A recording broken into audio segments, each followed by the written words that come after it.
Good morning, ladies and gentlemen. Good morning. Good morning. Assalamu alaikum. Shalom to the brews out there. And this is your boy Azakar bringing you heat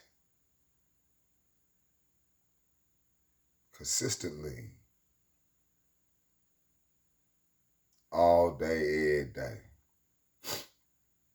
So please feel free to like, share, and subscribe. Like, share, and subscribe.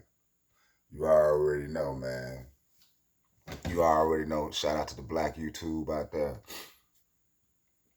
Ticket TV Casino, the lead attorney, Kevin Samuels, O'Shea Duke Jackson, Mr. Palmer. You know, them boys, they bring it hard on their YouTube avenue, you feel me? Big James out there, shout out to New Orleans. James. Man, Ticket TV got a main crew out there.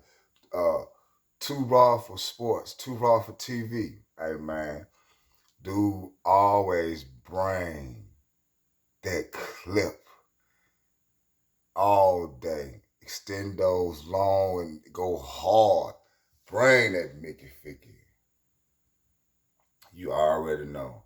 So once again, please like, share, and subscribe. Like, share, and subscribe. Hit the notification bell. You'll be left in the algorithm. Every time I drop it like it's hot. Drop it like it's hot.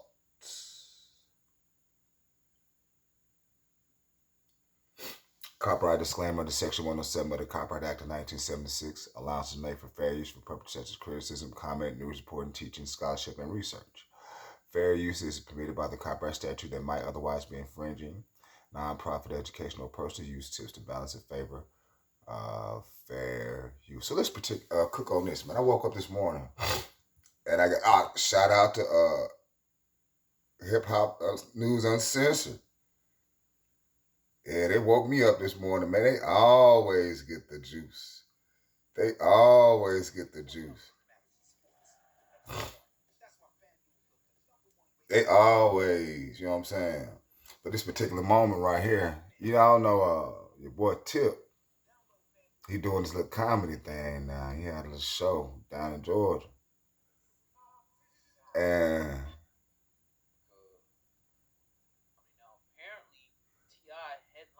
you know, T.I. was doing a little stand up, whatnot. And apparently, Godfrey must have made some comments. I didn't hear what Godfrey said, but T.I. took it as he was hating on his success. So, you know, T.I. just put his opinion on it. You know how Tip is, you know.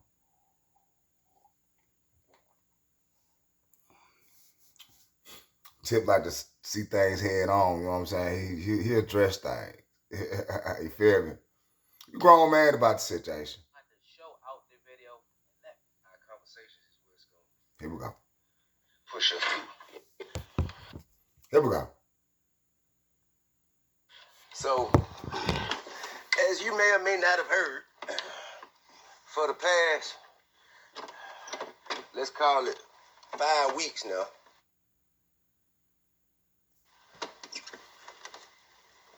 I have been trying my hand at comedy. And well, for 5 weeks now, I just been seeing, you know, just isolated moments of salt dropping. You dig? And I want to say this, and I'm going to be very careful with my wording because I don't want this to sound adversarial in any way. Adversarial. and anything you do, people gonna hate regardless, man. They ain't gonna like it. They ain't gonna like it if you got too much confidence. They ain't gonna like it that you work out. They ain't gonna like work shit. Anything positive sets you up on your end, people just is not gonna like it. It is what it is on that. But let's continue. Cause I ain't really got no problem or no issue with you. None of you people who dropping salt on my name, cause salt kills snails, not players. All right. But what I like, I salt kills snails, not players.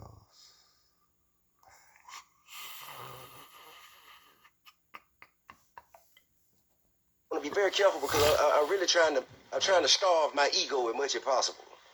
That's what my next album is about. Kill the king. Killing the king is killing the ego. You know what I'm saying? But when I hear this, what I want y'all to know is, for one, bro, what God got for you is yours. Can't nobody take that from you. That's true. Okay?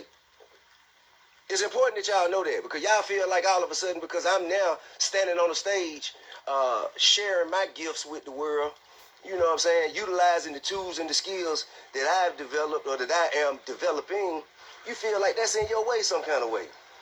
And that's more your problem than I could ever be. The fact that you think that somebody else doing something that you doing is going to stop you from doing what you need to do to get where you need to be, nigga, that's your problem right there. Like, okay, so I have a lot of respect and admiration for a legend and a GOAT in the comedy shit. His name is Godfrey. All right? Oh, Lord. His name is Godfrey. Oh, Lord. And I had the pleasure of sharing the stage with him. I had the pleasure of sharing the stage with him at the Atlanta Comedy Theater. And had a good time, you know what I'm saying? Got up there and worked on my set, you know what I mean?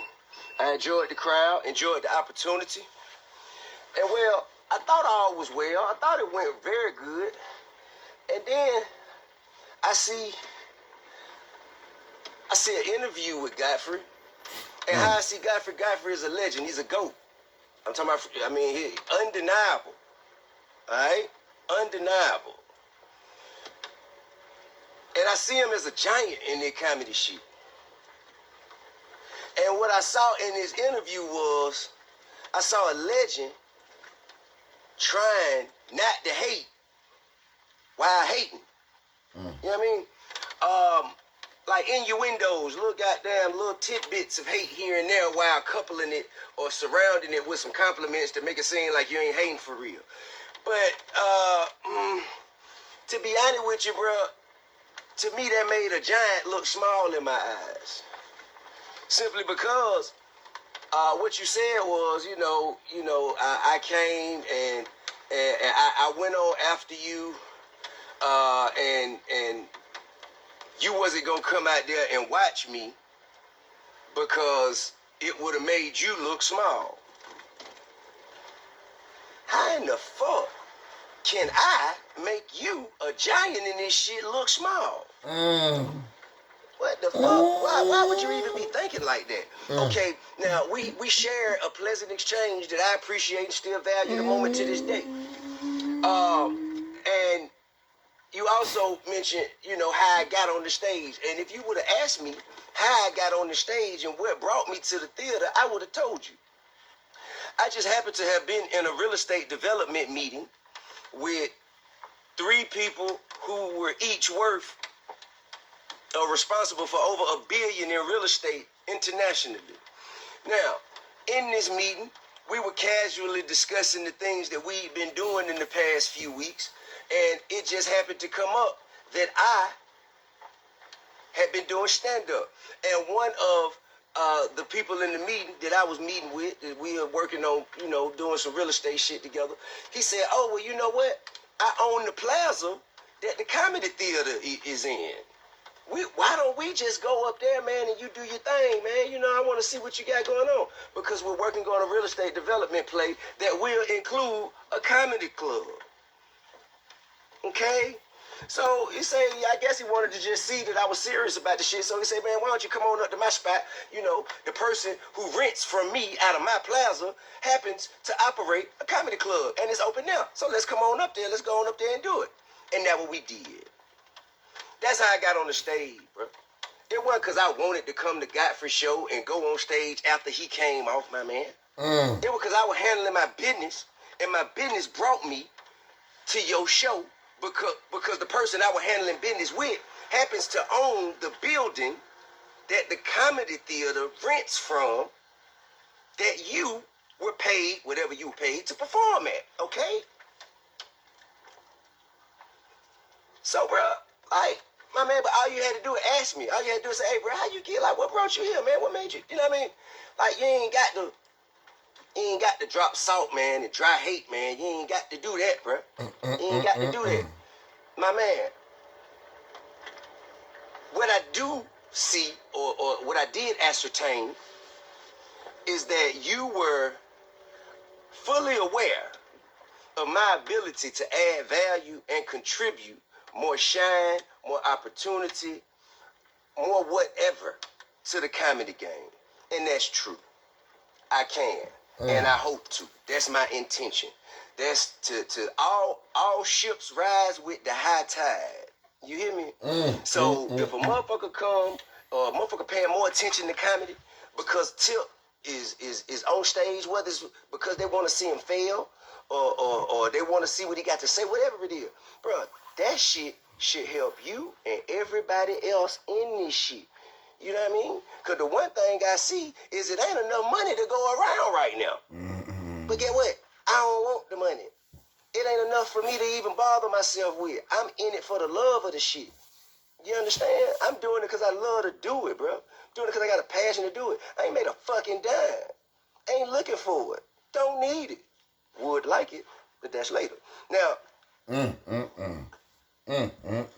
what you are failing to do is recognize something, someone who could be an ally, someone who could be an asset, someone who could add value, and you misrepresenting that as opposition. Bro, I'm not your opponent. You talking about, you know what I'm saying, you've been doing this and how long you've been doing it, and for somebody to come on after you a headline. Hey, bro, you know how many motherfucking comedians it is out there rapping right now? You know how many comedians it is out there doing rap? Nigga, I've been rapping since I was 8 years old, bro. It took me 16, probably 20 years to goddamn get where I wanted to be. You dig what I'm saying? In the great storm of 1781. Wow, that was pretty interesting. Pretty hot. Pretty hot and interesting. But you already know, man. This is your boy. Y'all leave me some comments. Was T.I., do you think he was being emotional? Was Godfrey, was he hating? Because this is what I'm seeing online. Motherfuckers saying that, you know, Tip didn't listen to the interview and all that. But from what he's saying, he breaking down the details and all that. Seems like he did. He's got a valid point, man. And if that's the case, man, oof, that's ugly. But it's your boy Isaac Carr, man. Do me a favor. Like, share, and subscribe. Like, share, and subscribe. Hit that notification bell. Peace.